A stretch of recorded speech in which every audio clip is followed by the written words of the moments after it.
Bismillahirrahmanirrahim. Qala Fadilatul Syekh Abdullah Al-Bassam rahimahullah, kita baca sedikit.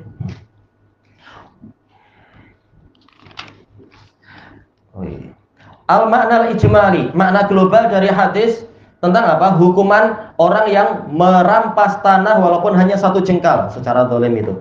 Malul insan alal insan haram. Harta seseorang itu haram terhadap orang yang lain, tidak boleh diganggu.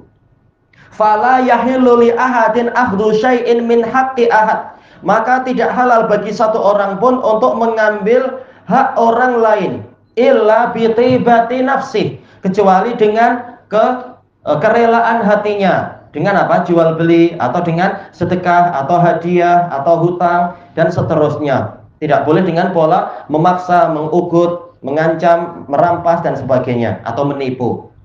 Rela tapi karena tertipu, kasihan. Wa asyaddu ma yakunu dzalik zulmul ard. Yang paling keras, yang paling berat adalah merampas tanah. Baik. Dijelaskan oleh para fuqaha berdasarkan hadis ini, dia kan hanya merampas satu jengkal. Kenapa sampai dikalungi 7 bumi? Yaitu apa? Di sini isyarat dalam fikih, yaitu seseorang kalau dia sudah memiliki tanah, maka dia berkuasa terhadap seluruh hasil bumi dari tanah itu sampai 7 lapis bumi ke bawah. Dan juga naik ke atas sampai ke langit. Misalkan dia mampu mengeksplor apa yang ada di langit misalkan. Ini fikih dan itu betul. Dan itu hukum yang sebenar. Walaupun apa mungkin praktek kenegaraan tidak begitu, tapi hukum Islam seperti itu. Jadi kalau dia sudah beli tanah, ternyata di lipatan-lipatan tanah itu ada minyak atau ada emas atau apalah, misalkan mungkin menemukan mahkota Fir'aun, itu milik dia. Cuma ada hukum syariat 1/5-nya untuk apa? Dizakatkan. Ini wajar. 4/5 itu hak dia. Baik. Demikian pula kalau apa? Kalau dia beli tanah ternyata di udara itu, nggak tahu udara apa barang kalian, nggak ada ya.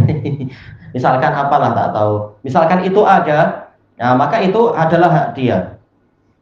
Mungkin ada meteor kok belum sampai, oh, itu milik saya. Jadi besi yang kuat untuk membuat apa samurai katanya. Besinya memang kuat, besi yang dari langit kuat. Lebih kuat dari besi yang di bumi. Baik, misalkan seperti itu hak dia.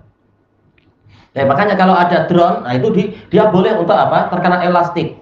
Boleh, karena itu tanah dia, nggak boleh drone mengintip di atas tanah kita. Itu boleh terkena elastik atau kita kirim burung untuk patok drone-nya itu. Boleh. Haram untuk itu. Nah, ini secara kenegaraan dari sisi negara lain tidak boleh untuk apa? Melintasi negara yang lainnya lagi tanpa minta izin. Harus minta izin. Dan itu memang itu berlaku hukum seperti itu. Tak boleh kapal terbang tahu-tahu lewat sesuka hatinya. Nah, boleh dia kena tembak kalau sudah kena peringatan dan tidak mau pergi. Itu hukum yang betul memang. Tapi biasanya negara yang kuat, negara yang lebih kuat itu mampu melakukan apa yang negara yang lemah tidak mampu, melindungi haknya sendiri. Dari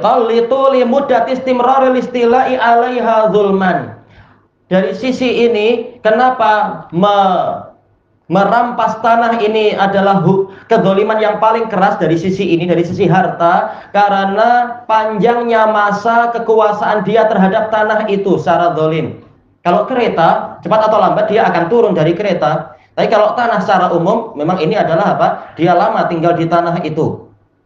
Tapi kan dia terkadang jalan-jalan. Memang secara jalan-jalan memang apa? Tetap lama-lama dia akan kembali ke situ lagi. Tapi ini sudut pandang secara umum aja, jelas.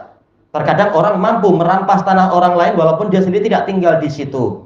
Tapi ini pendekatan sudut pandang sebagian fuqaha aja. Kenapa untuk tanah lebih zalim daripada kes harta yang lain? Karena masalah kekuasaan tinggalnya dia di situ, walaupun terkadang ditinggal pergi juga sebenarnya. Baik. Dan juga apa? Secara umum barang-barang itu harganya semakin berkurang, kecuali emas mungkin. Tapi kalau untuk tanah secara umum dia polanya seperti emas, semakin lama malah semakin mahal memang. Makanya ini kezaliman yang semakin membesar. Kelanjutannya besok di masa yang akan datang insyaallah, wallahu a'lam. Subhanakallahumma wa bihamdika la ilaha illa anta astaghfiruka wa atubu ilaik. Walhamdulillahirabbil alamin. Jazakumullahu khairan.